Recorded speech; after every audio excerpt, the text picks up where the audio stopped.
longevity. We run a large-scale event that was originally scheduled for mid-April, which has now been rescheduled to a virtual experience in a couple of weeks' time. And I'd very much like to invite all of you to be a part of that. Most of you are already involved in it. My role here is really to support the APPG in whatever way that we can. As I said, our goals are very closely aligned with those of the APPG. So I volunteered to help Tina convene this set of roundtables. My role on today's call really is quite simple. I'm helping with the on that note, I have a few points of housekeeping, if I may. If everyone could be so kind as to make sure that you rename yourself, so that I can see clearly who you are. This enables others to see who you are on the screen. If you go to your video at the top right, there should be 3 dots. You can click on that and just name yourself. Make sure it has the correct name for you. Secondly, I'd appreciate if everyone could mute themselves unless you are a designated speaker. And those of you who know, those of you who are designated speakers will know who they are. If you do have any questions, please do put them in the chat function. I will be sort of monitoring those, and I think the facilitators and moderators will be looking at those and will look to bring those in towards the end of the session. If you do have any sort of technical mishaps or things, feel free to either message me privately or my colleague Paul, who's also on the call. And that's about it from me. There will be sort of breaking out into breakout rooms later in the meeting. If for whatever reason you don't end up in the right room, again, just send me a message and I can move you quickly into the right place. But that's probably enough from me, Tina. Thank you so much, Terry, and thank you so much for all your support with this. And it's it is a little bit of an experiment. We're breaking new ground always with this APPG. But Jeff, before I sort of go into a bit more detail, do you want to sort of set the scene? Tell everyone a little bit about how we've got to this stage with our work. And you are on mute at the moment. You're on mute. There we go. Can you hear? Did you hear about that Pilates class this morning? Is that what you were asking? I'll pass on that. Just to set the scene, as you know, we reported in February, and we were about to engage across the top of government when something else distracted us. It's very easy to claim that coronavirus, in a sense, has completely redefined everything, which it has. Yet it makes our report and the call for action to improve healthy life expectancy as vital as ever, even more so. In fact, when we wrote the report, the main focus, as it has been of health for the last 20 to 30 years, was on how to reduce chronic long-term conditions.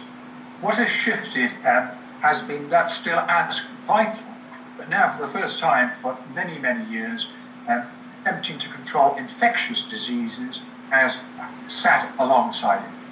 So we have got both those challenges, the explosion of infectious diseases sitting on top of the ongoing problem of fairly widespread and growing chronic ill health. And of course, both those two reduce one's healthy life expectancy and potentially reduce one's life expectancy as well. There's a very strong link between the two.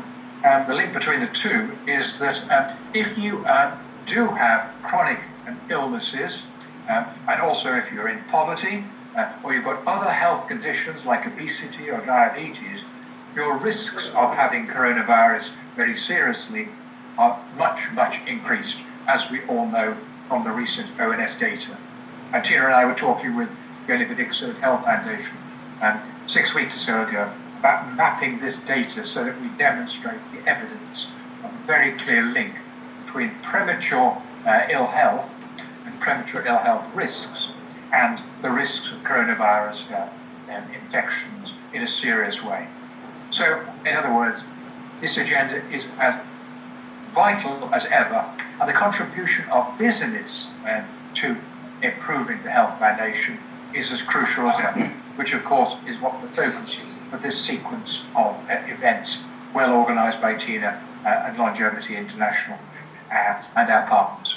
Tina, enough from me.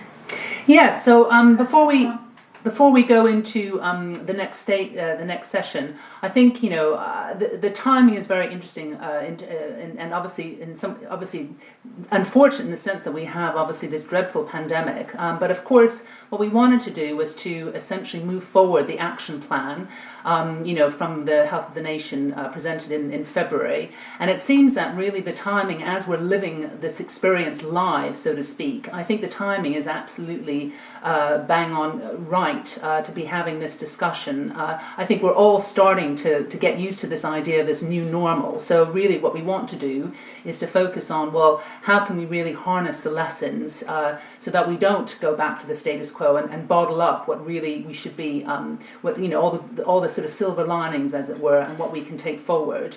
And we always knew in this group that business is a critical stakeholder, and indeed all of us are critical stakeholders, whether we were, in government, citizens, in third sector, NHS and social care. It's up to all of us. And I think, if nothing else from this epidemic, we will see that health, look at what we're doing to protect all of our health, and the public consciousness will no doubt have shifted as a result of that as well.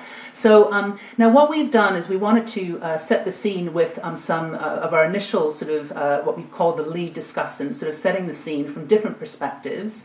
And then we'll be going into our breakout groups. We'll essentially, and there's many people there more involved in these breakout groups, sort of representing, I guess, the grassroots and even some from the front line. And really to see, what we can bottle up in terms of key ideas and solutions that we can take forward into the next stage. And when the time is right, we do want to take health of the nation to the regions. We have a whole plan around prevention and data, open life data frameworks. These are all sort of ideas in our plan, and essentially, this gives us an opportunity to kind of reposition and relaunch our strategy. When we emerge from this crisis, having learned an awful lot about what the pandemic is teaching us. So with that, just a few things. Obviously, I will be timing the next presentations to 4 minutes maximum. I'm literally going to put my timer on. So, and our first presenter is Damien. So Damien, would you like to go first? And we'll take it in turns. And I will have the timer on now. 4 minutes. Thank you, Tina. It goes without, I'm chair of the All Party Parliamentary Group, where Tina and Jeff do all the work, and I take a modicum of credit unfairly for the great work in the report. It goes without saying that all crises shine a light on weak parts of the system, and therefore encourage governments to at least think about radical action that they wouldn't otherwise want to think about. And this being the biggest crisis the British state, along with others around the world, has faced for a very long time, will do that even more so. The conventional wisdom is that everything is bad, everything will get worse. So I'm trying to have, in presenting the sort of governmental background to what business can and should do next, I'm trying to do a mixture of pessimism and optimism. The main pessimistic point is the obvious one, that there will be a greater demand on taxpayers' money, government services, government support than there has been in living memory, much more than there was even in 2008. And at the same time, because of that, government will have fewer resources. It will have a lot less tax revenue. So government borrowing will go through the roof, and literally everyone is demanding some sort of support from them. So anything useful that can be done by governmental action will be under extreme pressure. The other point of pessimism, as it were, is that if there is one area involving older people that clearly will have to be solved expensively in the coming couple of years, social care. There will be so much death, frankly, in social care settings that any hope any politician giving a particular difficult can further down the road, God, they will have to solve that. Now, all of that is quite gloomy if what we're trying to do is change attitudes and give business the opportunity to play a leading role in improving health span so that fewer of these problems arise. But I think there are causes for optimism. First of all, again on social care, one of the conclusions that a sensible society will draw is that it's more important than ever to keep people healthy for longer, so they don't require full-time care. In a niche that may mean involve more supported retirement housing, so there isn't that great gap in the sector that we have in this country compared to other Anglophone countries. Certainly we've got about a tenth of the provision of that, which helps keep people out of full-time social care. But the real issue is on public health, because what we have talked about in the report is that if we invest much more money in keeping people healthier for longer, or encouraging people to stay healthy for longer, then they will take up fewer resources towards the end of their lives from the NHS and from the social care system. And we advocated an increase in the public health budget. That budget is going to be under extreme pressure as all the other health demands increase in the coming years. So the real point of optimism is that without those massive extra state resources that, as I say, will be under pressure, it absolutely will need non-state actors to step in, by which in this context I'm in business, to do what they can and to say to government, this is what we need, this is the regulatory framework, this is the guidance we need, so that business can step up to the plate and provide products and services that enable individuals to take decisions that will keep them healthier for longer and thus avoiding more pressure on the system. And a final point, I'm conscious this will perhaps... The timer's up. You can keep going, Damien, but the timer's up. The new militancy of some of the elderly, which I see in emails, they will not be locked down. If they're healthy and over 70, they will not take it from the state and tell them they will be locked down for a long period. So I think they, and indeed 50 and 60-somethings contemplating that in the future, will actually absolutely want something out there to help them stay healthier for longer, so that no future government will threaten to lock them up when they get to the age of 70. Thank you so much, Damien. And just a point, there is someone, a caller using the phone who needs to mute themselves, because we're getting a lot of heavy breathing from the callers who are not muted. So if you're on a phone line, can you please mute, because otherwise we hear your heavy breathing. So next up is Ben. Ben, would you like to go next, please? And 4 minutes maximum, and ideally a bit less. I'll try and be very brief. So I'm Ben Page, I'm Chief Executive at Ipsos Mori, and we look at what people think about things. So the exam question is what the business community can do. I think in terms of framing that, there is huge positivity towards the NHS at the moment. And certainly as government juggles its finances, I'm still asking myself the question about whether we're just going to have a new normal where Western governments run deficits that we would never have believed, and that becomes somehow just what is expected. And the markets seem to have huge tolerance to lend us more money, with 3 times more people offering to lend us money than we need at recent auctions of government debt. So we'll see. But I think in terms of business, what we have seen is obviously raised concern and interest in personal health and well-being during this crisis. There is an expectation of business to quote-unquote do something. And of course, as we go back to work, there will be expectations on business to make sure that its employees are at least safe. But it may be a chance to have a bigger reset and a bigger conversation about well-being in the broadest sense. I'm not suggesting that we want employers to start tracking our movements to make sure we're taking exercise, etc. Although the majority of the British population say it's fine for the government to do that in order to fight the virus. So I think there is a potential reset. We do need, and I think Damien's already said, we need to be careful of thinking that just after 8 weeks of this, the world has completely changed. But nevertheless, there is a moment, I think. The other question is whether, and linking to sort of healthier, longer lives in the broadest sense, whether there is an interest in a sort of green reset. People have noticed that, the cities are better with fewer cars, cleaner air, both of which are pretty important for longevity, and whether you could see a sort of general reset. I'm not at all confident we will, because after 2008 there was a massive increase in carbon and governments just wanted growth at any cost, but it is an opportunity. So I think businesses first, will be about its own employees, but there is then how they look after those people and start to encourage their own employees to take more responsibility. So I think there's a moment for a reset, and there seems to be willingness at the moment to have a bit more of a conversation, and it's indeed in some cases interventions than we've seen before. But what this means for the people, I'm not sure what business does for the excluded communities, the deprived communities where we're seeing the death rate shooting up, and whether that's is that, I employ 1,500 people, but my main job is to look after their well-being. I can also try and help the communities that we're based in, but I think there is certainly something about a reset in terms of how individuals think about their health, helped by their employers, and massive willingness, I suspect, to pay a high complicated tax for the NHS at least. The end. Thank you so much, Ben. So next up is John Godfrey. Hello, thank you very much, Tina. I hope I'm off mute. Yes, you are. Yeah, I chaired the business group of the APPG when we discussed this. This is a great exam question. What we're picking up from my business life is a variety of reactions in the business community to COVID and a variety of lessons.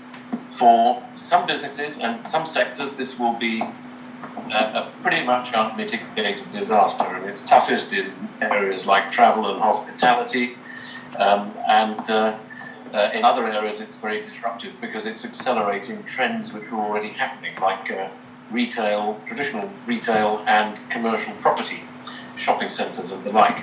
So those things will be changing, but I want to talk a little bit about the opportunities to try and be slightly more upbeat around this.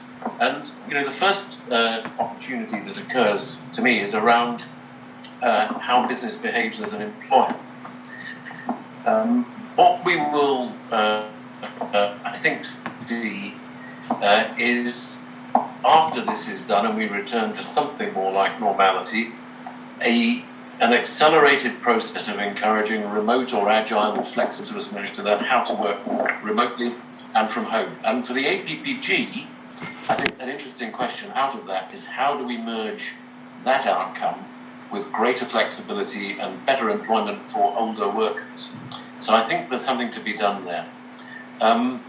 Indeed, also for workers with perhaps caring responsibilities. That group, of course, overlaps with the older group.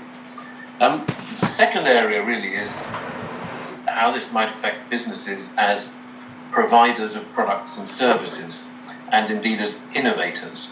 And this is really where the sort of disruptive element, massive disruptive element of the crisis comes in, because there is quite a lot of evidence that consumer spending patterns are changing.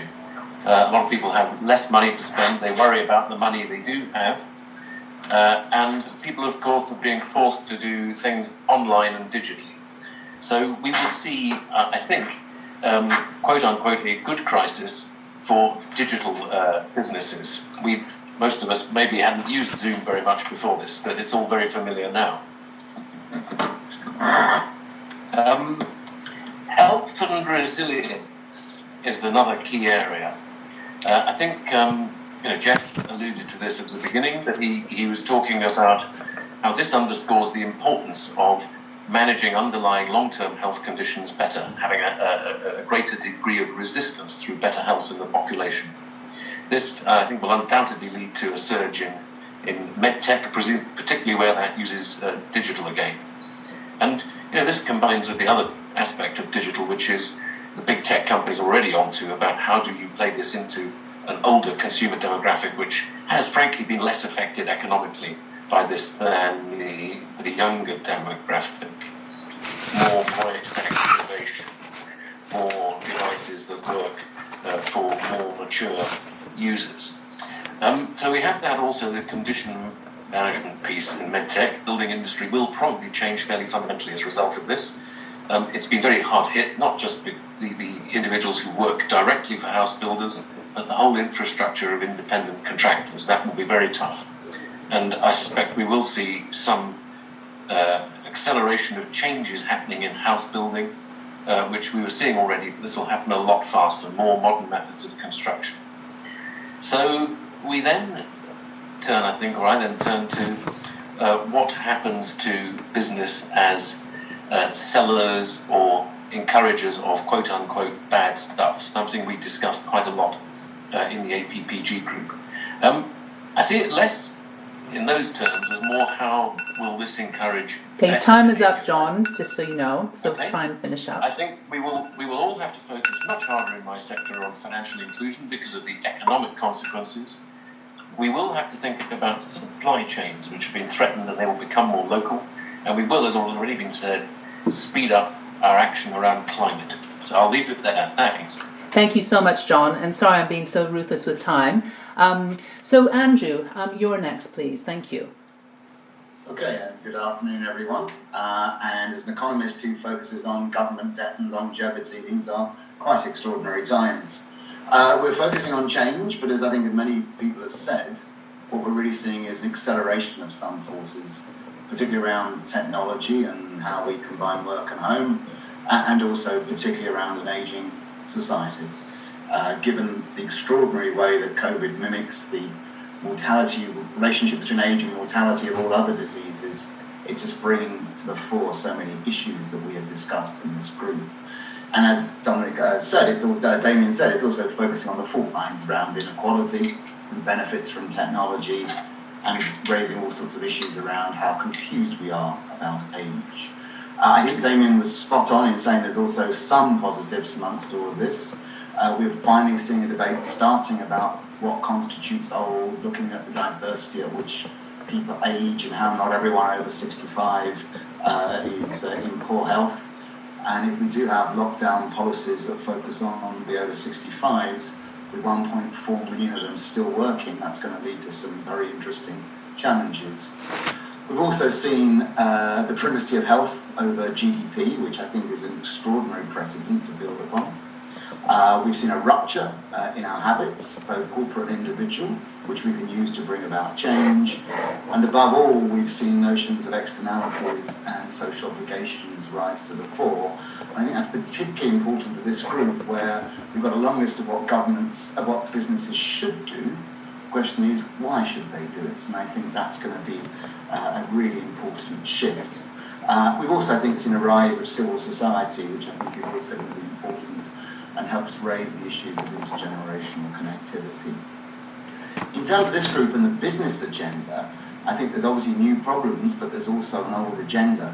And I think the question is, how do we prioritise certain steps for this group, looking at some of the plans? I echo completely John's point around trying to incentivise more flexible working, which of course is a great way of making sure we combine careers with caring, not just for the young, but also the old. And I also think if we're focusing on healthier, longer lives, we shouldn't just focus on older workers, we should look at the benefits that come across all of life from that ability to work flexibly. And encouraging firms to do that is important. We've seen a big shift to online behaviour, but also people picking up tech skills online. And I think that's going to be something we can also incentivise firms to do that have been doing it, how to encourage them to do more. I do also want to keep coming back to that point around making sure that we try and stop any intergenerational conflict issues. So making sure that we, within firms, focus on incentivising intergenerational support, which I see happening outside in the society, but there's a danger, particularly if older people are the last to go back to work, that may be exacerbated within the firm. But before my 4 minutes is out, I think there's one crucial issue to be focused on. We are likely to see a very big and persistent increase in unemployment. We know that older people are very vulnerable to losing their jobs because usually they get paid more or because of age discrimination. They also suffer terribly in terms of being rehired.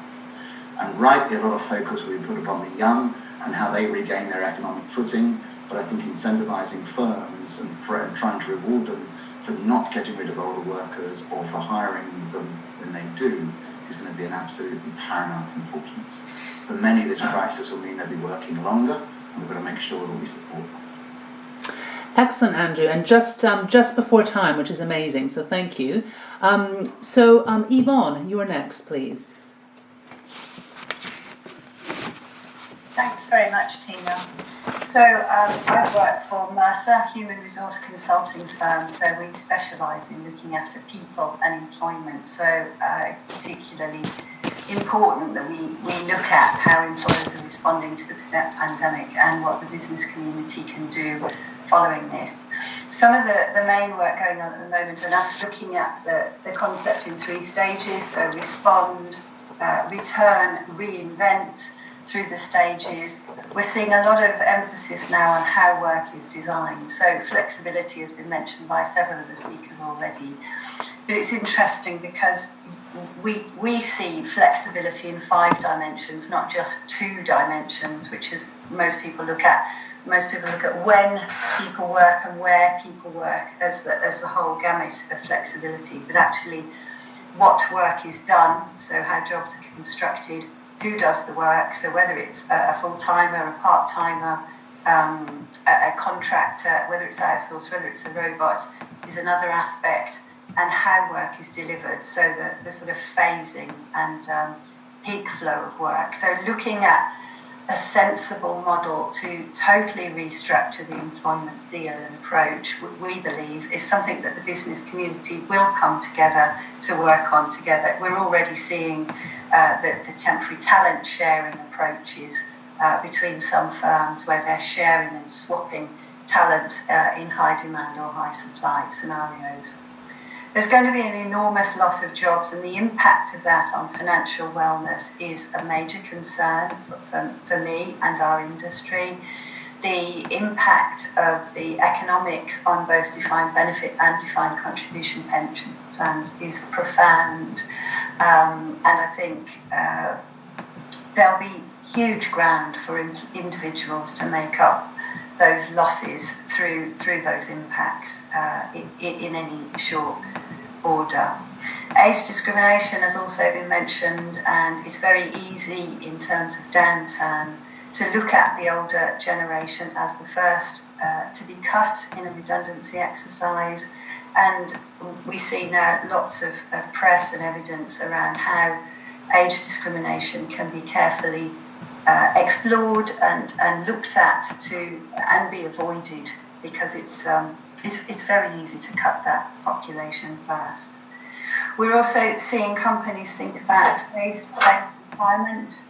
We're running an online real-time survey around reactions and responses to coronavirus, and in that survey we see that one of the cost-cutting methods already that employers are thinking about is constructing early and phased retirement programs. So they need to be done with care and possibly with an ability for people to continue to work in some flexible way to support early retirement pensions. And I think just also looking at the anxiety levels that these money worries will bring, and the fact that those anxiety levels are more exacerbated for women. So how do we respond to this in a very inclusive way, making sure that we react to those communities in the right way? Thanks. Thank you so much, Yvonne. So yes, we're doing well. So Mary, you're next, please. Hi Tina, hi everybody. I think I start with, why should the business community do anything different? And I say that partly because I think a responsible business will be doing more of the same. The pandemic doesn't really change the fundamentals, that if you put being a responsible business first, that will then lead you to seek opportunities to solve the challenge that society is presenting. And so I think the question is, what will responsible businesses see as their primary areas of focus now? And it's a truism to say that the prosperity of a business is absolutely aligned with society and government. So when we're talking about business, I think it's very important to recognise that businesses' success are predicated on the society and the government working well. And that is, of course, why we need to work together as communities, as societies, as employers, employees and government to get this right. The pandemic, as other people have said, has really unfrozen ways of working, ways of thinking about things, from the NHS to changing production lines to collaborating, as other people have said before me. I think the business context for that is that big businesses will be judged more than ever on how they respond and how they have responded to this pandemic. I think on the question of improving the health of the nation, we can't take that in isolation and think about 5 more years of healthy life expectancy. It has to be looked at within the context of overall healthy lives, starting at through childhood and economy. And we've seen so many disturbing conversations about the impact of education inequality right at the beginning of children's lives that's going to have ramifications throughout the next generations. And I think as businesses, going back to what can business do, we really need to be very careful about the actions that we take. Yvonne touched on a few of them. I think I'm seeing an alarming rise around indications of intergenerational conflict, about different groups saying, I'm the hardest hit, I'm the most vulnerable. And for me, it's not about that. We need to address the inequalities in society wherever they emerge, be that young or old, in work, out of work. And the role of business in that is to look at the products and services they have, to look at their role in their communities, to make their communities healthier, to look at that wider resilience to societies and the environment that they create. Now, we could pick up specifics around flexible or agile working, around carers, around well-being. But I think the role of business in improving the health of the nation is really to ask those questions about how am I a responsible business? Go back to those fundamentals about being responsible first and looking at the challenges you have in your community, in your society, with your customers, and deciding where to take action. I really hope we will see successful intergenerational working that addresses the fundamental inequalities in a way that absolutely hasn't been done enough yet. Thank you so much, Mary, and just on time. Thank you. So George McGuinness, you're next, please.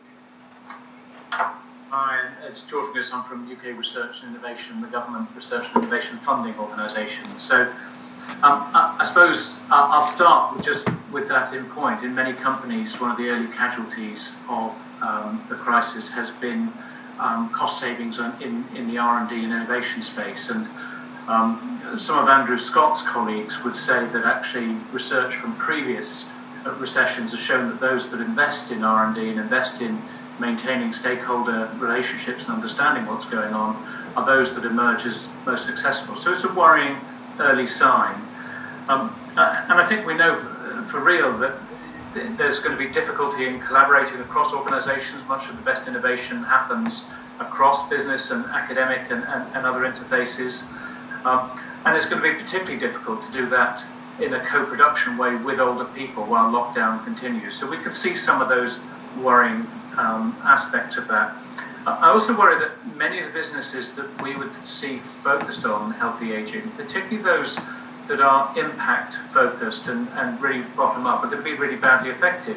So we know arts audiences are largely composed of older people, and that's going to continue to be a downturn. Fitness, community centres and all sorts of things, facilities like that have really lost their business, if you like, and they're looking for a new model. But what about the good? And I noticed one of the questions was about international comparisons. In the last few days, I've had calls with people in Canada and in the US and elsewhere And I think one of the things that really stands out, particularly when you look across the Atlantic Ocean, is in general terms how we are in such a good position with our social welfare system and our NHS, and it's important to sort of remember that. Donald Trump is busy sort of trying to find ways of issuing checks to millions of people as for an unemployment system that just isn't there for them. What I would also say is that industry and businesses have really risen to the challenge and really show the depth of capability that we have in the UK, whether that's respirators, Nightingale hospitals or PPE, but also actually some of the unprecedented collaboration on vaccines that we're seeing moving forward. And I'd echo an earlier point that actually we're finding that hyper-efficient global supply chains have actually not been resilient, and I think we will see a move to onshoring more of our capabilities. And others have spoken about shining lights on social care, and so I won't dwell on that. But I would like to mention some of our own specific work in healthy ageing. I'm delighted that in these difficult times our investor partners are keen to progress the investment accelerator that we've just funded. Our Trailblazer sites are all progressing their plans, and our research competition is on track to launch. So there is activity, and we take it as really important as government funders of keeping money flowing into businesses to keep that innovation going. And I suppose I'll just finish looking future. I think, and particularly the ONS report last Friday, has really shone a light on health inequalities impacting older people.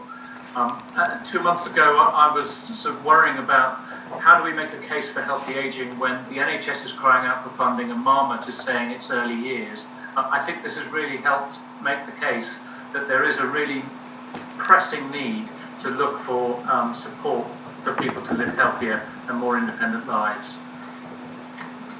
Thank you so much, George. So we have our final speaker. We're doing relatively good on time, actually. So Richard Boland, you're our final speaker. And then I'll say a few words before the breakout groups. So if you unmute yourself, Richard. We can't hear you. There we go. Oh, yeah. Can you hear perfect. me now? Yeah, that's perfect, Richard. Thank you. Thank you, Tina. We represent the retail industry as its largest charity, and we look after people getting into the industry, people while they're working in the industry, and indeed when they retire. And interestingly, we are seeing, and I think Damien referred to it right at the beginning, of the people who live in our 5 retirement estates, fortunately, we've only lost 1 resident during the whole of this period, and not COVID related. But they will not react well to being locked down for an extended period of time. There are older people who do not necessarily believe they should be segregated from the rest of society. And I think some of you touched on the point about how we intergenerational, and I think one of the things we need to be very careful as we come out of COVID is we don't create an intergenerational issue. Interestingly, you talked about this is all about the health of the nation. Whether we like it or not, what COVID has done is directly link the health of the nation with the wealth of the nation, or indeed the potential lack of it. And I don't think the two will ever be disaggregated again. I believe they will be completely linked, and much more emphasis will be on health than wealth. Talking to many of the CEOs in our industry, and we do look after as an industry 4.5 million workers at its broadest.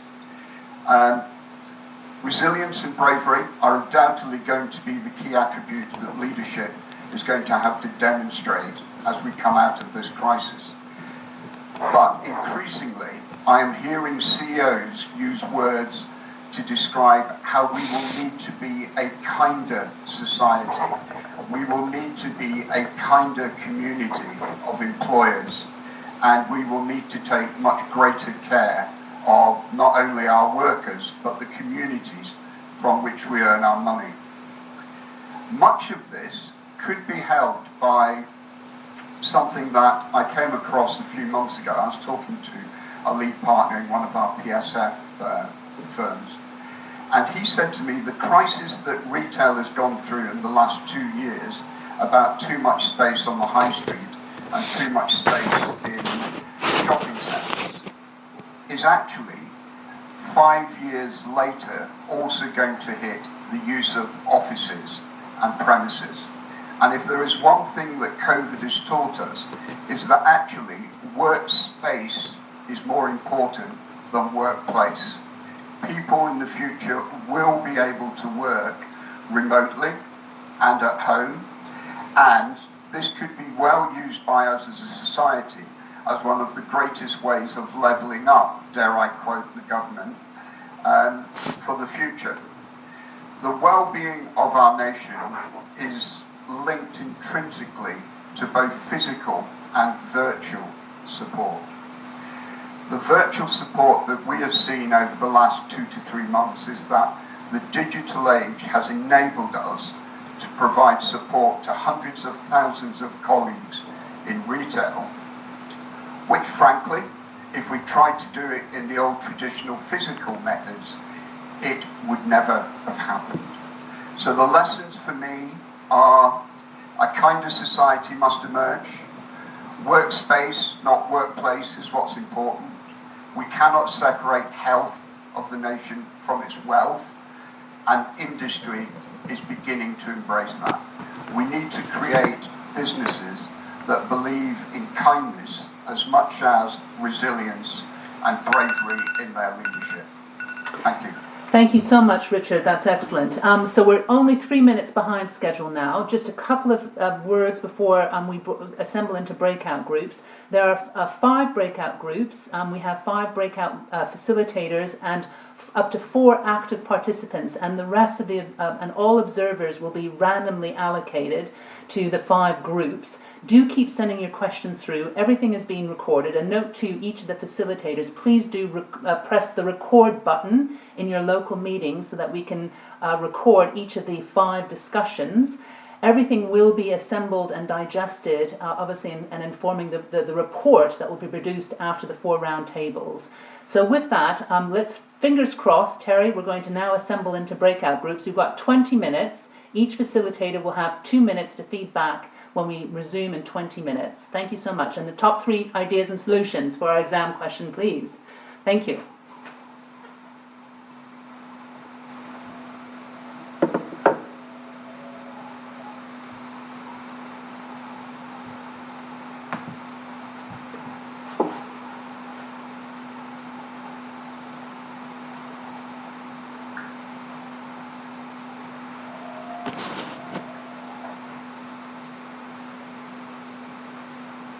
So is Stuart here?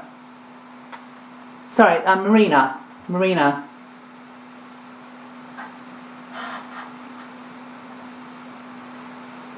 Marina? Where's Marina?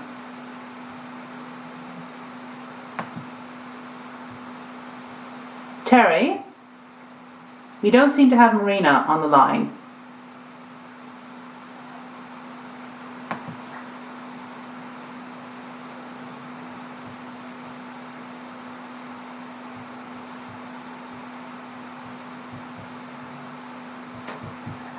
Terry, can you hear me? Okay, I'm just going to find Marina. She's our facilitator. There we go.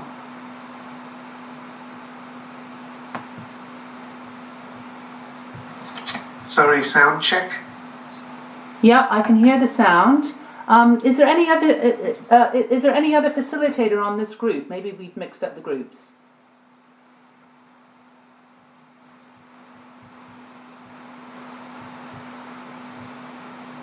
Okay. So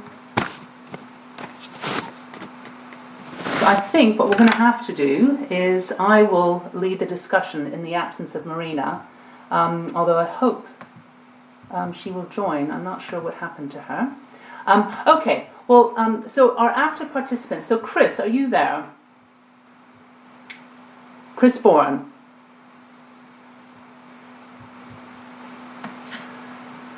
Chris Bourne is in the group, but he's muted. Okay, Chris, can you unmute yourself because you're one of our active participants?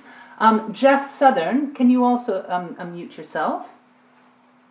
Yes, I'm here. And Matt Creamer, are you there? Yeah. Okay, so you're there. And Wayne Shannon, I can see you. So listen, I think what we'll have to do, and apologies, Marina is not on the line. I don't know what happened there, but at least the rest of you are. So I think, so what we're going to do is, now it's a shame because Marina is on the front line and has obviously had huge experience dealing with the crisis as a frontline respiratory clinician. And has actually published herself some research that mirrors very much the ONS data actually that was in the media over the weekend. So essentially what we'll do is we'll go round. We've got 20 minutes. So I think I'm going to ask Chris to perhaps start first with some ideation on the central exam question.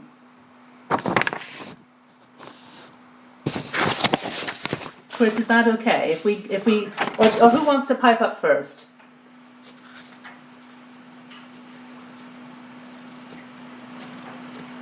Wayne, Chris, do you want to mention anything about our central exam question, which is I can start first if you wish, Tina. Okay, Wayne, why don't you start first?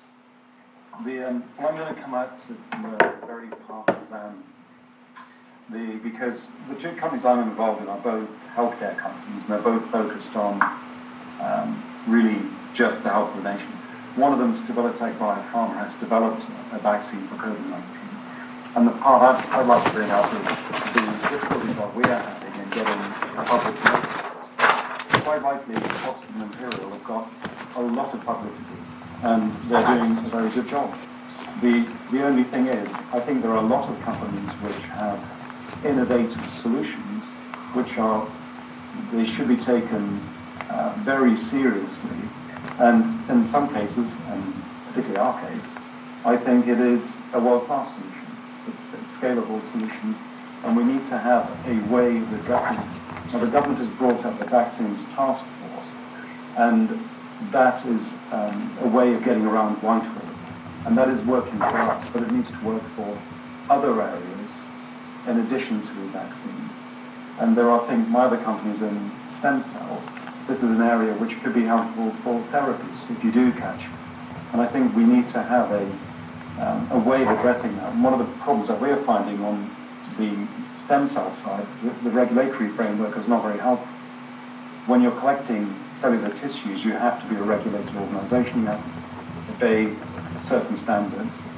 But it's when, for instance, hospitals are not allowing healthcare professionals to come in to collect cells, it's very difficult to operate. And there has to be a little bit more give and take between what we're doing and what the government is doing. I think the vaccines is a way forward. We need to have a platform, and that's not being addressed by the government. We've thrown a lot of money at public organisations, but we need to throw a little bit of money towards, for instance, my type of company. We're doing a fundraising to shareholders to do this, and it's not necessarily in the interest of our shareholders because this is not a profit opportunity. It's an opportunity to find a solution. So my view is we can play a role, but we need a more active way of being supported in playing a role.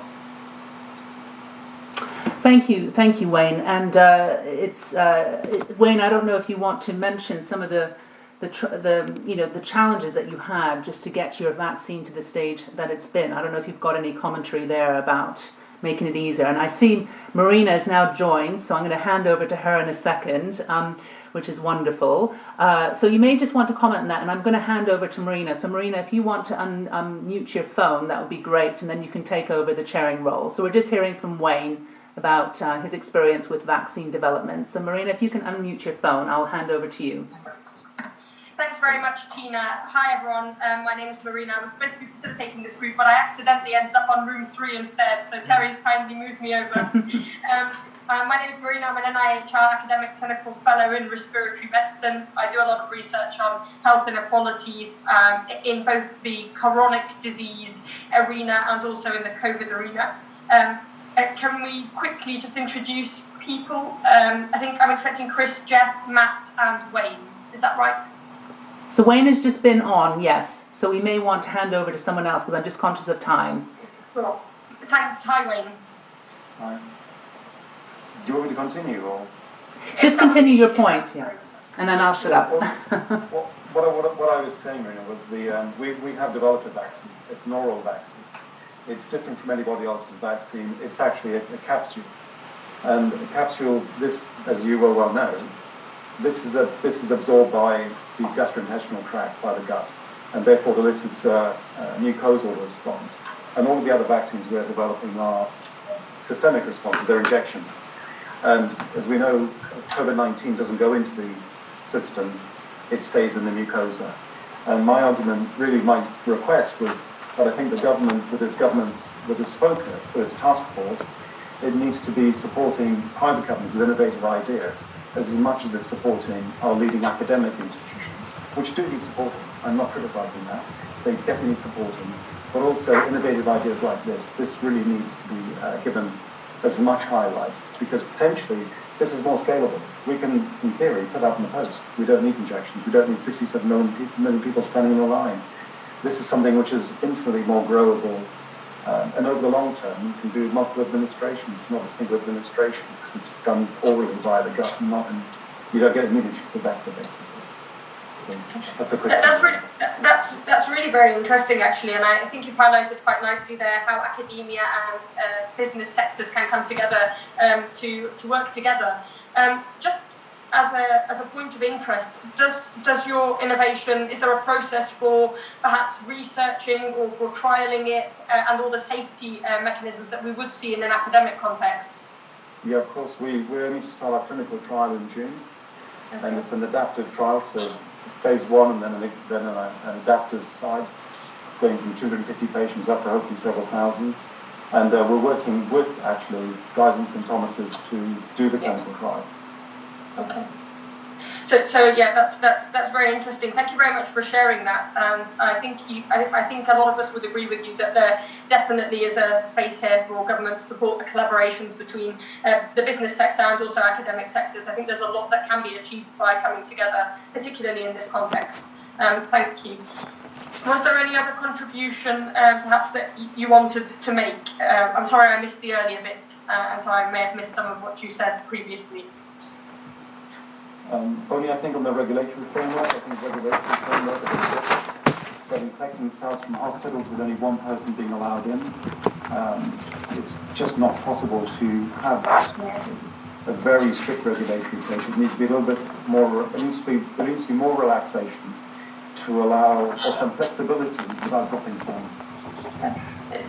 Yes, I think again that's a very, very valid and very interesting point, looking around feasibility, regulation versus feasibility, and particularly adaptive regulation, especially in response to a crisis situation like the one we're seeing at the moment.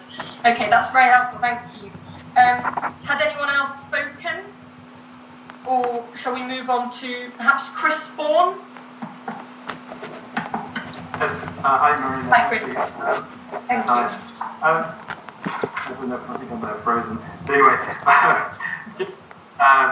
I got a couple of points really. I think I work for the Fund for International Trade in Healthcare UK, which is jointly funded also by NHS England and the Department of Health and Social Care. And I think what we've noticed is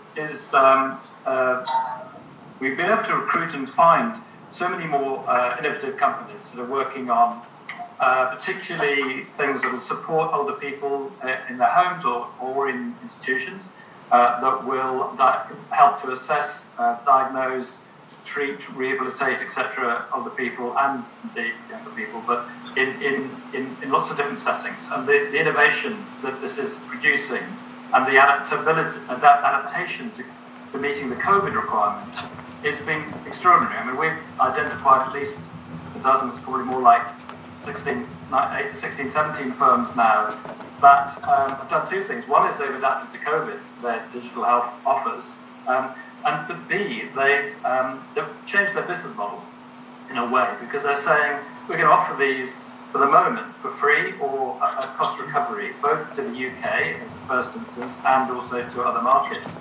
So I think that they're beginning to think about how you can be more part of community as business, which I know a lot of businesses already do, but that seems to have expanded that notion, both nationally and internationally. So I think that's a really interesting development. And then the other thing I would say is that, there's a point perhaps was being made earlier, that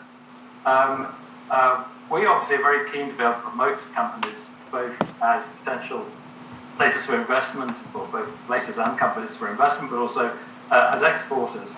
And what strikes me is often companies are working too much in isolation, and that's not their fault. But I think we can do more using things like local enterprise partnerships and so on to bring together the communities of research and development, of innovation, of business development, businesses, of the public commissioners and providers of services, and so we can actually produce a package that is of great interest to local people to develop their industry in response to the needs of those local community, also a package that will attract foreign investors, foreign companies who want to come here and contribute to our society. So I think we've got something to learn about how we can pull a lot of these offers together to make a much more integrated offer, both to our communities but also to our investors and visiting companies. Yes, thank you very much for that contribution. I think that's really essential, and I think as an NHS clinician in one capacity, I mean, I can see a lot of what you're saying. If I have captured what you said correctly, I think to summarise, it's essentially how do we utilise all the fantastic skills we have from all the different elements of the business sector, and how do we repackage that into something that is useful both locally, nationally, and globally. I think that's really important, and there is, I guess, always the challenge there with, I guess, competition is how do we balance competition interests with also business interests and national and international interests. So I think there's a lot there, that is definitely very, very important, and especially adaptability. I liked what you said about adaptability and innovation, and we have seen a lot of businesses have changed their models to be adaptive and innovative, and it's how questions will be raised about how we can keep that sustainable long term, that level of adaptability and innovation in response to current climates and situations, whilst still being able to be attractive to foreign ambassadors and within the international space. Have I captured your thoughts? I think that's absolutely, thanks very much. I think that's a very good summary. And I think we also learned about prioritising and then graduating our response so that firstly, it's our communities, I'm afraid, are going to take precedence without being protectionist, but saying, we've got to make sure we can handle our own needs. And then once we're clear that we can, I mean, ventilators may or may not be an example, then maybe you can start thinking more about sharing those more widely with wider international communities. Thank you. We've got less than 5 minutes left now. We've got 4 minutes and 29 seconds just to mention, Marina. Thanks very much, Tina. Matt. Is Matt with us? Yes. Yeah, hello, how you doing? Hi, Matt. That's lovely northern lights in the background. Yeah, well, it's nice. It's better than the rest of the room, I can tell you. So we have two more speakers. We have Matt and Wayne. So if we say about a minute and a half each, to hear from each of you about, then that would be fantastic. I'm already done. It's all for Matt. Matt and Jeff. It's Jeff. Jeff Southern. Jeff. My apologies. Okay, well, it's fascinating hearing everybody's perspectives on this, and this is probably a perspective that I'm not as familiar with, at least some of the aspects of certainly developing vaccines and things like that. So my role is a senior policy officer at the Greater London Authority, and I work in a number of kind of different ways, but primarily on health and in seeing how we can support businesses to be healthier businesses, healthier for their employees. Now we see this on kind of 3 levels. One is on the immediate kind of community and family level. The fact that particularly children, role models are often their parents or caregivers. They're often people being cared for in the community that rely on people that work. So when those people go to work, if they are going to work outdoor, stressed, anxious, etc., because of the commute they've got to do or because of the problems they're going to face at work, and vice versa, they come home from work, and what they bring back into the household of the people that they're caring for, that has an effect, and we can see that. So that's certainly one reason for why we have a focus on employee sort of well-being. Secondly, we know that it's important for business productivity and stability. Since Samson's rates, the direction of a business, the fact that business is often a community as much is a memorandum of association that is made of people. And that kind of feeds up, I guess, into our kind of, perhaps our overriding kind of grounds. This is an important issue for the macro economy, particularly in London, where for pretty much every business, we've got a low manufacturing sector in London, but for most, their main asset will be people. As we can see with COVID-19, it's completely kind of shut down large parts of the economy. A lot of businesses have either collapsed or gone to the wall, and some absolutely still surviving, thriving. That's great. But if we don't take care of people's well-being and both their physical and mental well-being, we will see a longer kind of tail on this kind of kick on, particularly around mental well-being. So what we're looking at now is trying to gather as much insight and data into how businesses are approaching this issue, what they're offering, if they're still able to offer it, and as well with employees, what they're experiencing, and particularly segmenting that into those employees where we know there are going to be greatest vulnerabilities. So if you look at the older working population, if they are facing or being unemployed for a period of time, how are we going to get those people back into the employment market? What role do they play if they are facing high degrees of stress because they are pulled in a number of different directions? How can we better support them, or how can businesses as a sort of workforce family better support them? Thank you very much. That's very, very interesting. I think you've made quite a few really important points there about how we support our workforce, and particularly the mental well-being of our workforce. And I think data collection in this area is really important. And there is an argument, I think, long-term, that if we do support our population's mental health, that also does reduce pressure on our NHS service, and also leads to a longer and healthier lifestyle. Health, it's important to note that health isn't just physical health. Mental health is quite a really key part of health. And so I'm very, very grateful to what you've said there about, and all the work you're doing about maintaining mental well-being of employees. Have I captured what you said fully there?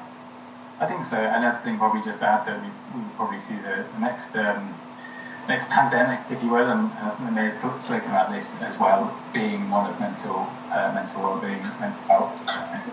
Can I quickly catch Jeff, because we have 50 seconds to go? If we quickly catch Jeff. Okay, I'll try and do this in 30 seconds. My apologies, Jeff. I guess what I want to say is that so the question is, what can the business community do? Essentially, the business community will suffer because big businesses which were supplemented with R&D as part of their business will now look to readdress that spend. Smaller businesses which were more agile or which were directly funded will continue if that funding continues, but they may lose out. And what's are completely different and a different ballpark, of how they administer their funds. And so it's all about where they deliver their services. So that's fantastic. That's a brilliant summary. So really how to support smaller branches in the appropriate way in terms of funding.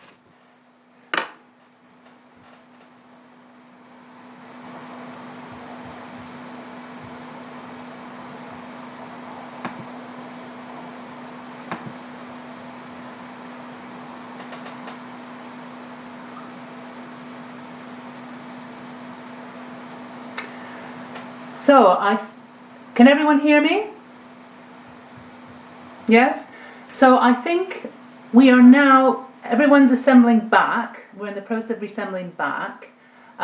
So what we're going to do now is go to each of the breakout groups for a 2-minute debrief, followed by a question and answer, final question and answer, sort of 15 minutes or so. So we're doing quite well on time. We're a little bit behind, a couple of minutes, but not terrible. So I think we've just about got everyone. So I'm going to ask the chair of the first group, who is Stuart Evans, to do a debrief for 2 minutes, and I will need to time you. So Stuart, are you there? Stuart Evans? We can't hear you. Can you hear me now? Yes, we can. Stuart, great. You're on for 2 minutes. Thank you so much, Tina. So I think there are 4 points that I could usefully make out of our group discussion, and they are these. I think, first of all, in terms of what businesses might do, there's some idea of how they might conduct themselves that's to do with being kind and compassionate and supporting their workforce. And in principle, we would think that was something that cost money. The other point that came up was that the bifurcation between recognising that the older workforce can do more and more in the workforce and possibly discriminate against. The very interesting observation are about the album that in fact the younger workforce faces lots of pressures and tensions too. So it's not simply a matter of serving the older workforce well, but the younger workforce.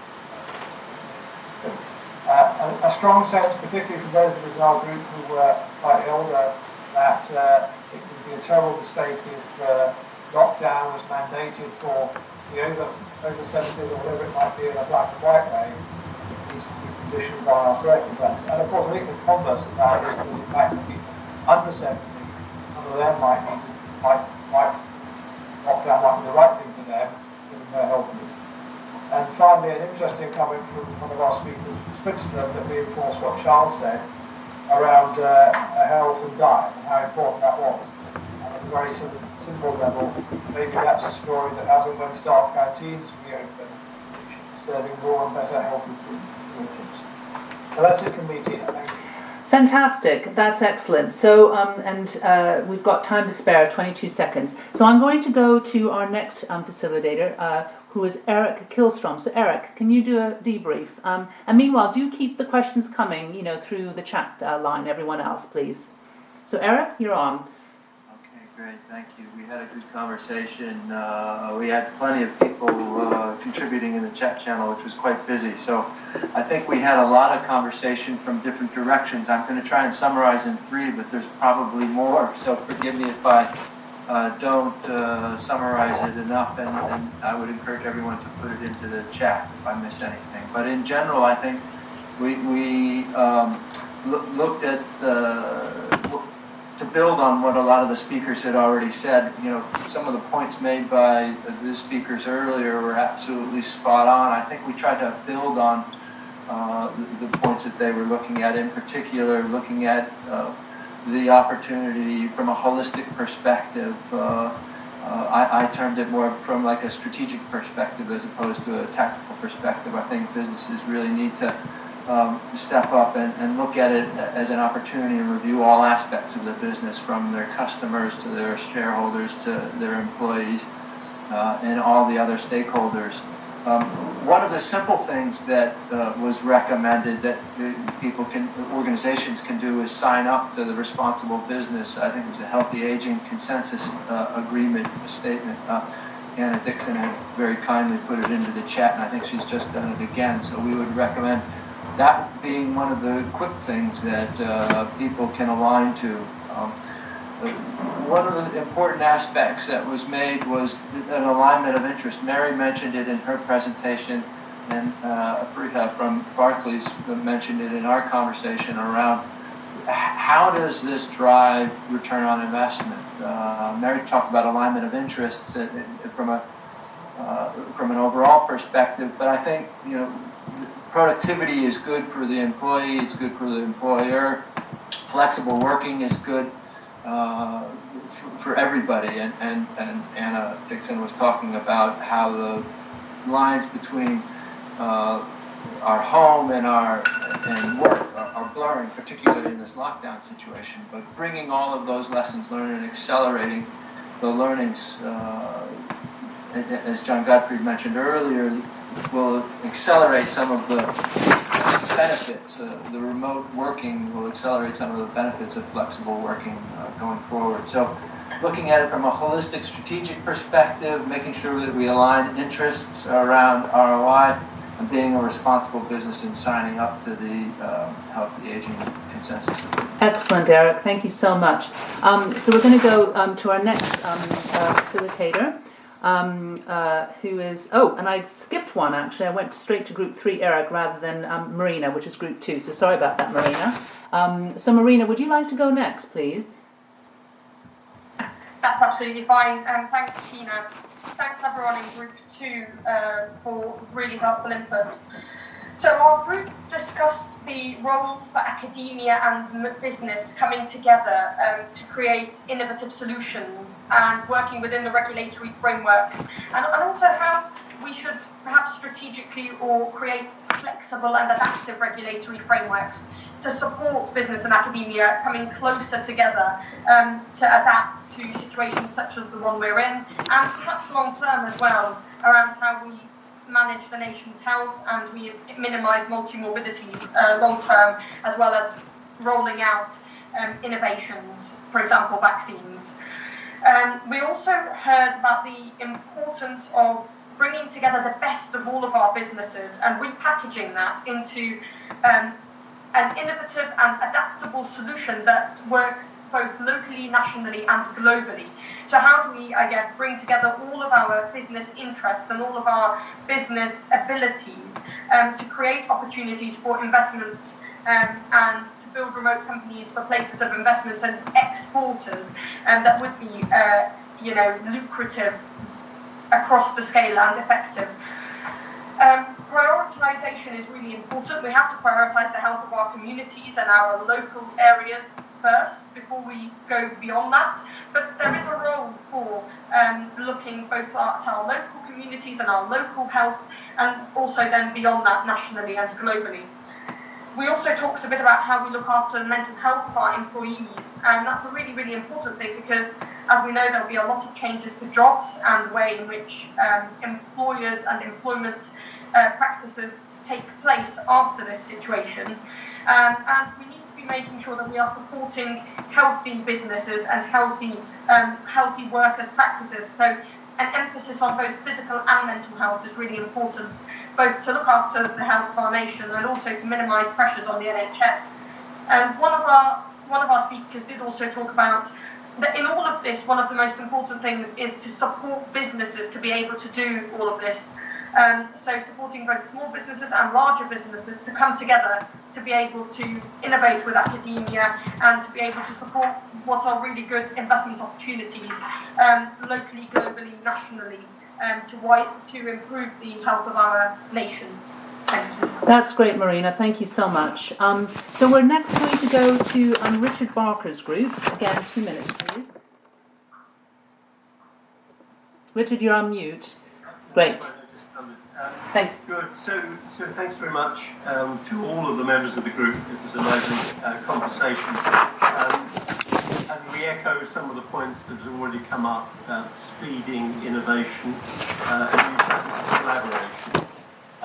We happen to have 3 people in the group. I don't know, Tina, how you chose the group. We have to have 3 people whose businesses bear very directly on the challenge of both reducing vulnerability, managing health through the life course, and detecting disease early.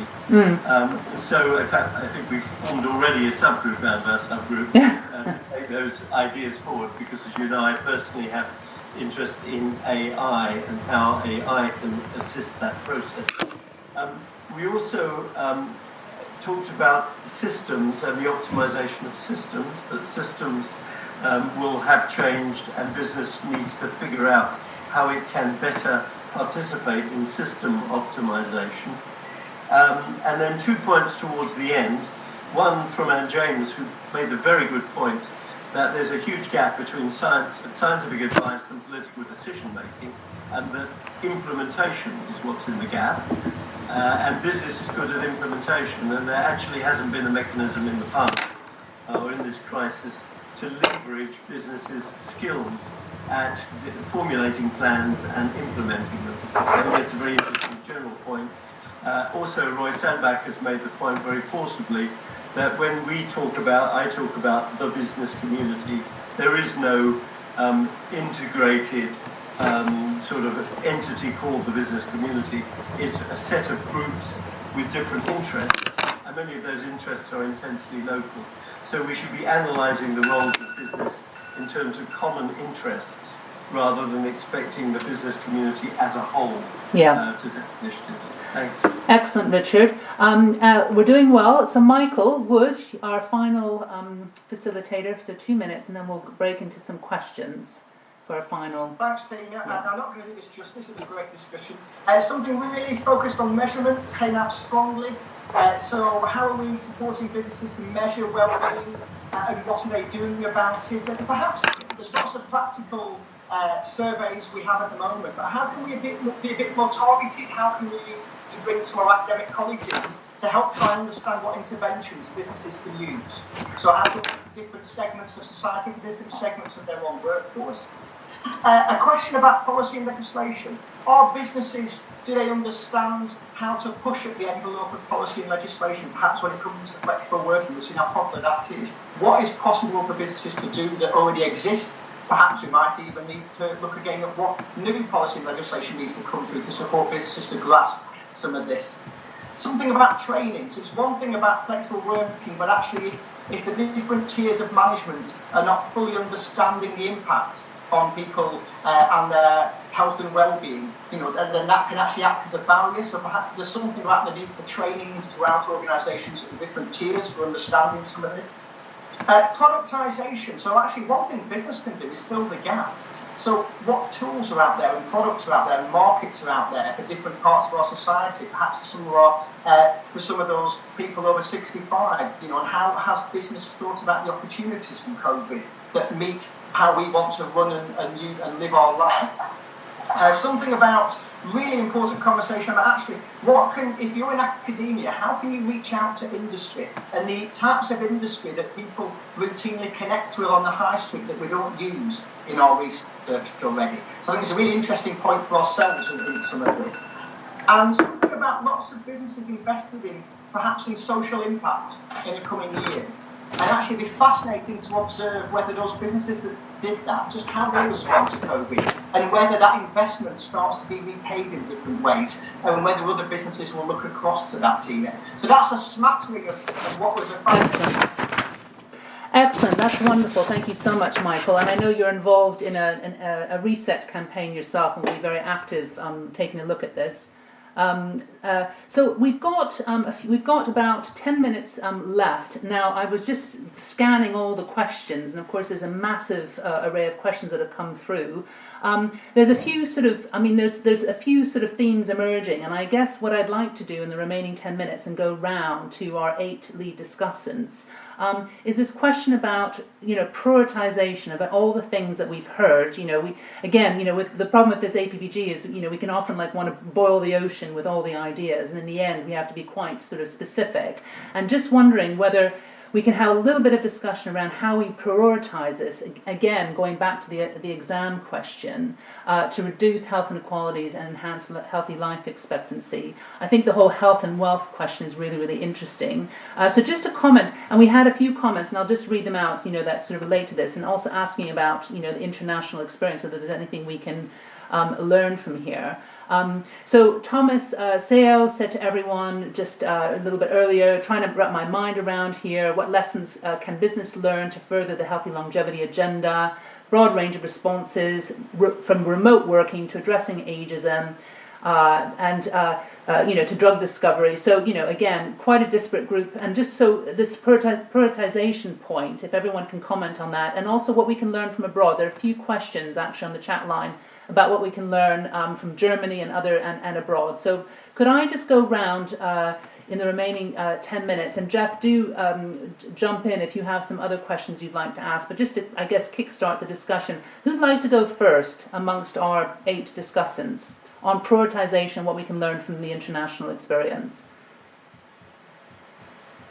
I'll go first, Tina. Okay, thank you, Yvonne. not be at 3:30. Okay. I think there's such a lot of really good information coming out here. For me, some of the things that are coming through really, really strong is the inclusivity that's needed here to look across the generations, across the different groups, and try and address those inequalities in a way that we've never tackled before. I really like this point around climate change and social impact as well, and how businesses can be kind. If they adopt those, it may even improve their bottom line. So I should be thinking about how we prioritise some of that in our work at Mercer. Thank you. Fantastic. Thank you so much, Yvonne. Anyone else who'd like to raise their hand from our core group? Yeah, I'm happy to Thank you, Mary. share a few thoughts, Tina. Excellent. And I think there were some really new angles that made me challenge my own thinking. But overall, I think the discussion made me look back at the SDG goals, and you'll know, Tina, that I've been thinking about the opportunities for us as a group, as businesses, to link together with something that is overarching. And I think the SDG approach to good communities, sustainable environments, healthy life, improving equality, absolutely chimes with so many aspects of our discussion.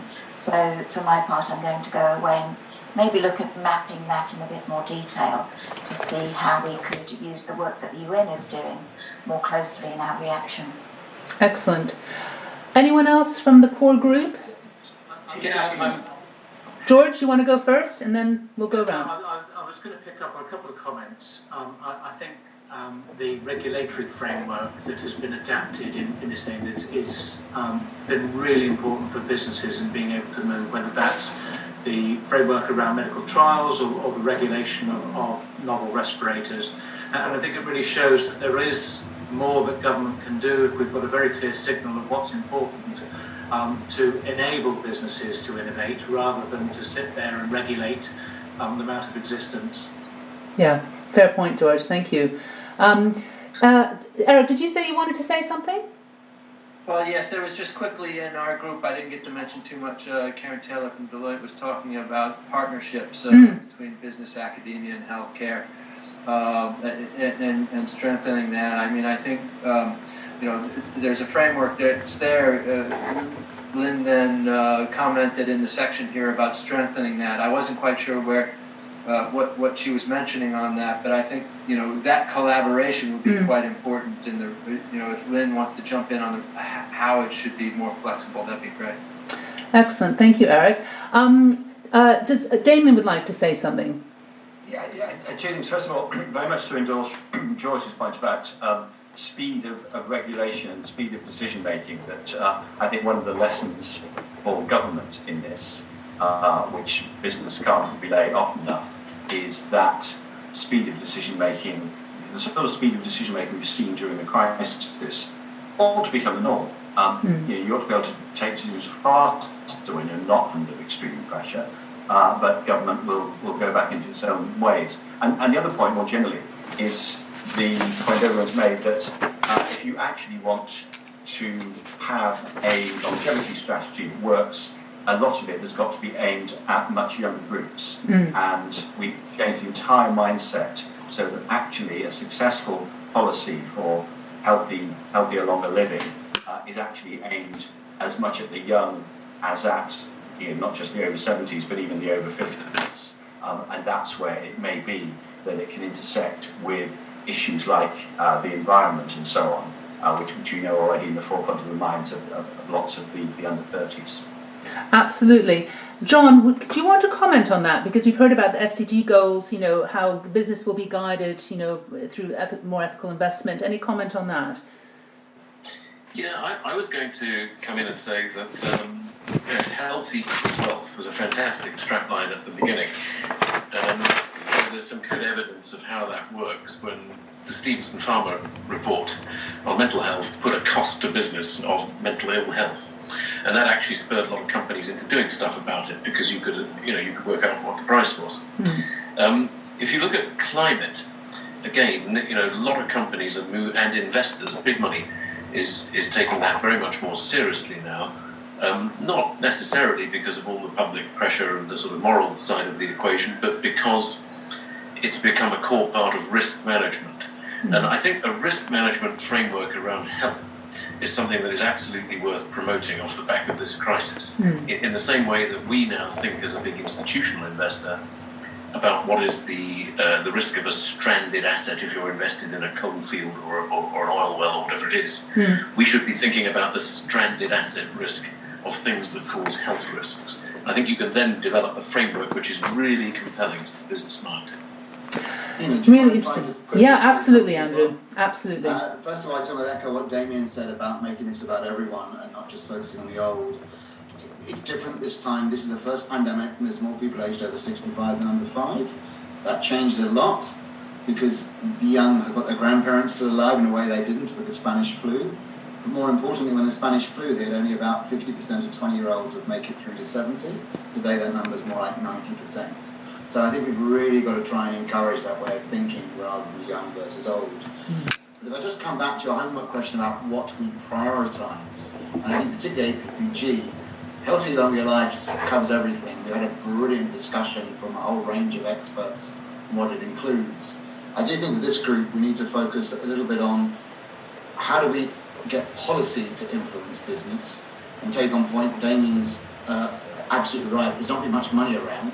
So perhaps it is things like focusing on the regulatory framework, is that. And then if we're going direct to businesses, how do we get them to do something they wouldn't do otherwise? And I think that's where we look at what things have happened as a result of COVID that are going to make them more likely to do that. And I think things like John and the risk framework, I think, is a great way. But I very much think we should focus on which priorities of business, of a policy that can shape business that's going to be cheap, and what are the new things that have come into the window for corporates that they'll act on now. Yeah, very good point. Richard Boland, would you want to comment on that, having been so involved in... Can you hear me, Tina? Yes, we can. Good, because I've lost picture, I don't know why.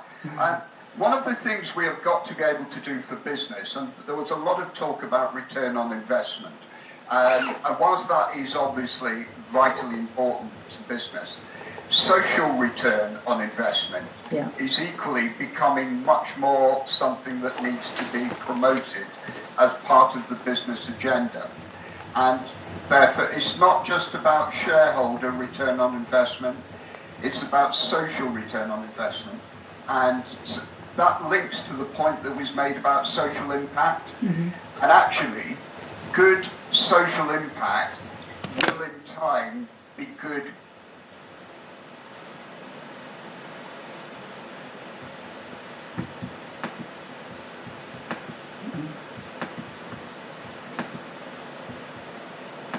I know we could do it with the great and the good large companies, but it needs to be universal, not just restricted to our largest businesses. Absolutely. I got cut off for a moment there, but caught most of it. So yeah, really, really important point about social impact. And I think that's a really nice way, because I know we're coming at the end of the meeting. Jeff, I just thought, would you like just to make an overall sort of summarising comment before we close, Jeff? And I'll say a few logistical points at the end. Thank you, Tina. That's very kind. First of all, I think congratulations to Tina, above all to you, but to everyone for a very effective and efficient session. I think 4 points. First, I think we ought to focus on how we are going to shape the narrative. It links to Andrew's points, but how do you influence government, how do you influence debate at this early stage of learning about the implications for a healthier nation. Look at Polly Toynbee's article in The Guardian today referencing the APPGs. And clearly we want to position that as an opportunity as well as massive threats. We clearly want to focus the question on look at who died and who didn't. And what does that say about the health and resilience of our nation? And to have some positive thoughts about a way forward. I think it's very clear from the discussion that early influencing how we do actually bottle what good employment practices would look like coming out of this, not to discriminate against any particular groups, to make flexible remote working possible for many more people. And maybe Mercer's going to work with a group of us on that. I think there's a major strand about health resilience, diagnostic of health resilience, the early identification of risks and risk factors, both at individual level and at a social grouping level and at geographical level. We must be more concerned about improving health resilience, which is the other way of putting our mission forward. So I think we need to start setting out why that matters and how we, I think it was Andrew, it was George said, helping people to live healthier lives, which of course means helping them to live in environments that help them to live healthier lives. And then some abstract stuff about system change. I think it was Marianne talked about it. We probably need to get to unpack it. But at least a couple of thoughts struck me about system problems. Clearly we've touched on regulation, but we clearly are going to have to think about the lessons from an over-centralised state, what's good for the state to do, but what needs more devolved government to do, and what more devolved communities to do, and businesses working in communities. So all I think I'd say is congratulations for everyone. Let's capture some of this pretty fast and get it out there up in the media so that we start Yes. to a maximum. Absolutely. Absolutely. So thank you so much, Jeff. And so we're going to close now, and we will be going back to everyone to allocate all the remaining spots for the next 3 roundtables. So we're doing our best to give everyone their preferred roles that they indicated on the forms. So expect to hear from us very shortly, and thank you so much for all your support and for coming today. Thanks so much. Well done, Tina. Thank you. Thanks, Tina. Thank you. Thank you. Well done, Great work, Tina. Thanks. Thank you all. Thank you. And sorry, Marina, we ballsed up a little bit on your breakout room, but it's all a bit of an experiment, this. So thank you for bearing with us. Thank you. Thank you. Bye-bye. Tina, how do we get a transcript of the chat? Well, that's a good point. We're going to be copying all the chat, and these will be in the report as well. So let me leave that with me. We're capturing obviously everything and disseminating. We were planning on curating all the questions and incorporating that in the final report. But and what is your plan for your timetable? The timetable, just generally for the report, or. Yeah, the next steps from the fact that you have this and... Oh, sorry. So we've got 3 more roundtables. We've got 3 more roundtables that will take us to the 19th. We have a wrap-up summary at Longevity Leaders Conference on the 22nd of May. Then we'll be pulling together the report based on all the feedback that we've been collating, and we do want to give an opportunity, especially to the observers who may not have had an active role, just because we've had so many people wanting to get involved, to contribute on the report. So that process, we would like to issue the report. It would be great if we could do that in June, but we've got a skeletally small team, so we're doing everything with very few resources. So we're doing what we can to push it out quickly. But and this is just one part. And thank you, Chris. I'm glad you were able to join us. I just got in joined with about 3 minutes to go. It's amazing. So we're all getting more and more digitally techno-literate, so this is also, the fun sort of side effect of running this. I'll be up to scratch by next meeting. Excellent. Yes, but thank you everyone for getting involved. It's been, While you're on, we need some money, otherwise you're going to fall over. Yeah, if there are any sponsors out there who want to support us, we're listening, honestly. So yes, do get in touch. And actually, that's a very good point. Thank you, Mira. And actually, that's a very, very important point. We have had, we're in the busy process of confirming new sponsors for this year, and we're going to have a full announcement of that, and with all the recognition and acknowledgement of our supporters.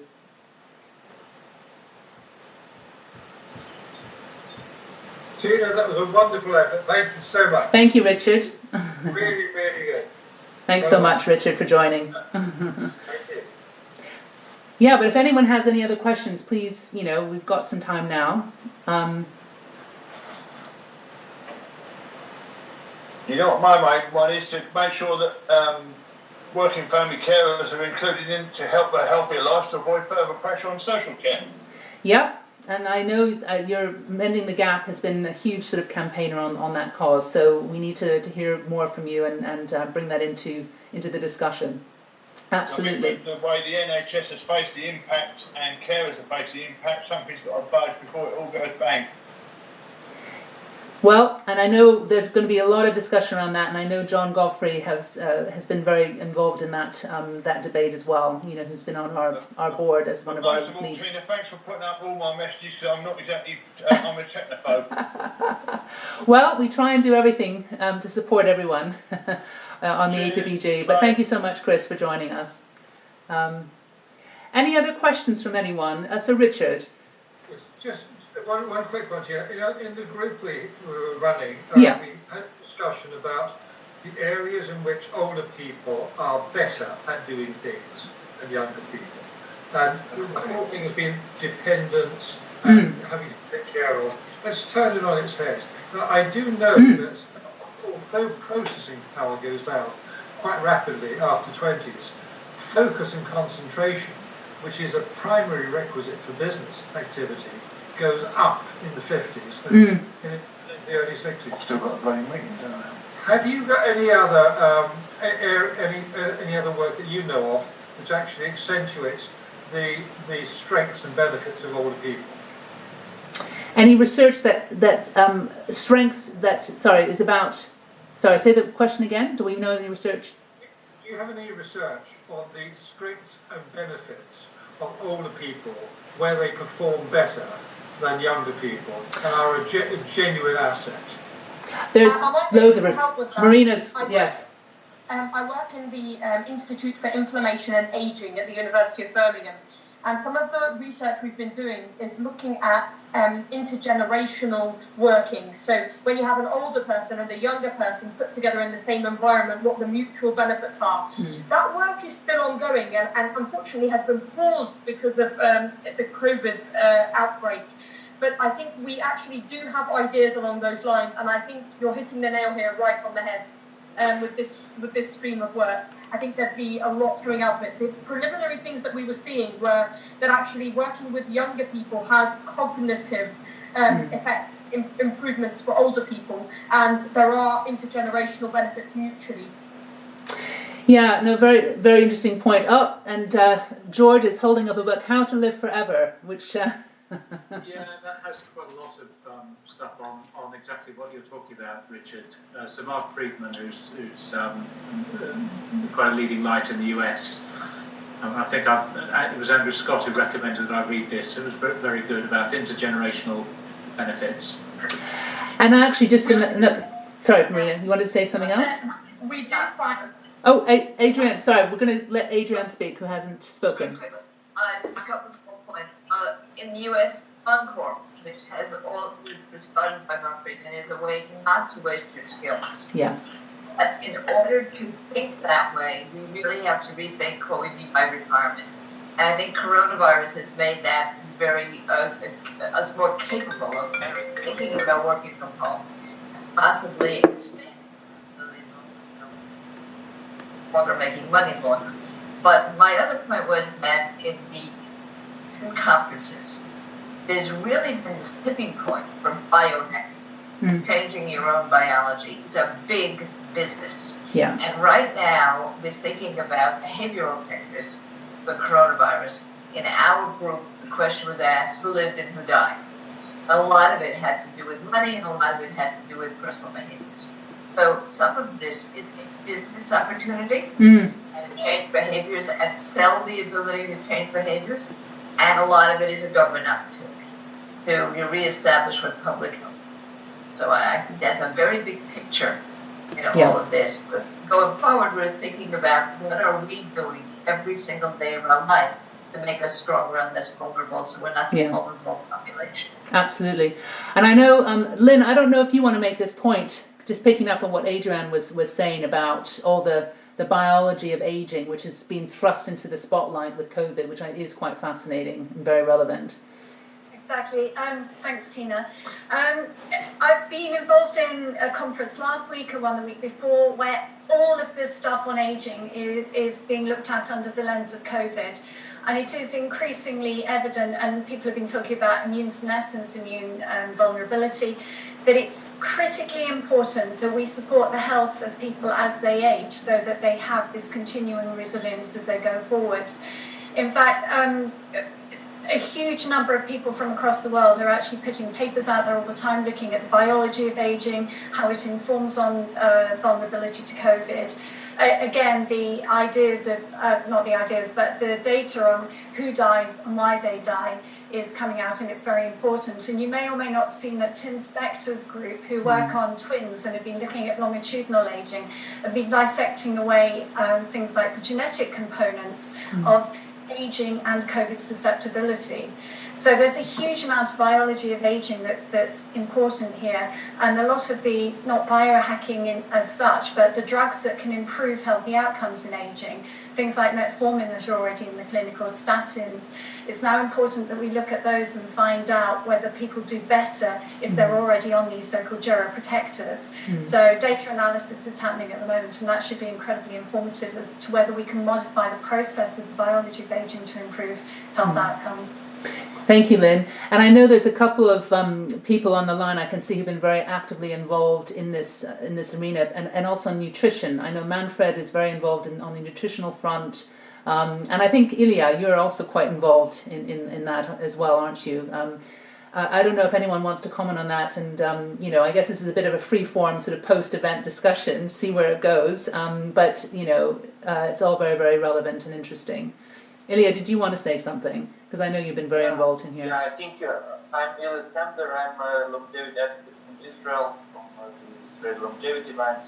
And I really think this is our opportunity to push for biology of aging to be accepted into the mainstream. We've been advocating for it for many years, many decades. Nobody listened. Now maybe it's our chance to really put it on the agenda, to the understanding finally what we're talking about. And so this is really our chance. Yeah. There was actually by Connexum, a U.S. company that deals with translation of medicines through the FDA process, 2 weeks ago on medobesity and coronavirus. Dr. Nir Barzilai spoke about metformin, the whole idea of the biology of aging. There's going to be an October conference on medobesity in Washington, D.C. But as you said, it's been under the radar. And now I think it's coming to the fore, the idea that we can perhaps cure or retard aging as opposed to looking at the siloed cancers and Alzheimer's all separate. We're finding that in the NIH as well. They're actually doing a lot of testing that is drug-oriented, but is behavioral-oriented toward the biology of it. And let's come back in on that, though, that it's actually very difficult. We've been trying for quite some time, since very early on in the crisis, to incorporate therapeutics that were designed for reducing frailty in the elderly into the clinical trials for COVID. But the judgments that are being made on which drugs go forwards generally are based on medical decisions from training that came before the knowledge of the biology of aging. I'm trying to be very diplomatic here, but it's not an accepted science yet in mainstream medicine, and it's very difficult to convert clinical decision making without getting the educational process out there. So we do have a lot of advocacy still to do that it's a modifiable process. Well, and I mean, I think this is what's so fascinating, what's coming out of this whole COVID experience is just the sheer extraordinary explosion of scientific collaboration and no doubt, even quicker sort of scientific discovery. So I think that's going to be the really, really interesting lesson. I know we didn't really sort of explore in a lot of detail the more sort of science and tech aspects in this particular roundtable, but I think that will come out more strongly in the second one. And I think there's a whole piece around how the community, learns from this whole data piece, which of course we are going to be examining as one of our actions in the strategy, the Open Live Data Framework. This mass data sharing, looking at all sorts of different models for that, and again, sort of driving aging research, ethical research, new data models. These are all the sorts of things that we'll be looking at as later down the line, and which can actually connect up with this sort of social sort of business point as well. How do we incentivize business? What are we actually trying to achieve? In terms of delivering better health. So So yeah, I mean, I think this is the first part of the discussion. We will see where we go with this idea that was first mooted in a lot of the process from last year around this idea of a business index, and of course there are many indices around we're going to be looking at to get inspiration, and we will see when we come out of this by the end of the fourth roundtable where we want to go with this. But in the end, I think what has come out quite strongly is this appetite, and I think the timing where I think the wider public is expecting a more socially responsible culture in the nation, and what that will look like, and how we can incentivize business in that as well. So it's an interesting time, and I think the science bit we will no doubt pick up, and the science and technology and data bit within the task group that we will be doing anyway, following the roundtables, but will no doubt come up in the discussions over the next three roundtables ahead. Is there anything else anyone wanted to mention before we close? I'm conscious that I know this is running over, the end of and I'm happy to continue for some. I've got a call at 4:30, but happy to continue. Has anyone else wanted to mention anything else that should be part of, I guess, the recorded proceedings? Hi, my name is Tan Rosab. I'm a founder of a decentralized diagnostic company. One of the things I would like to add is that I think too many businesses are relying on the government to do everything in regards to the wellness of their employees. And I think it's about time businesses actually stepped in.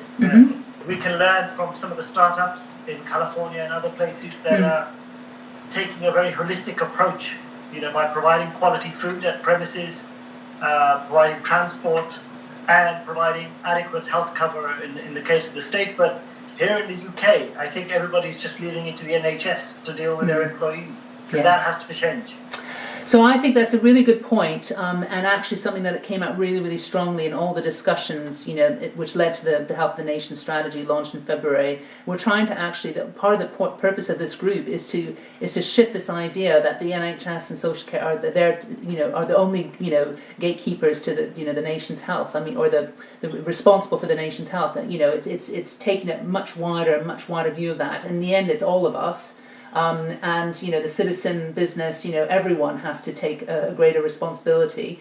We always have to be there to protect our most vulnerable and give that a net of support.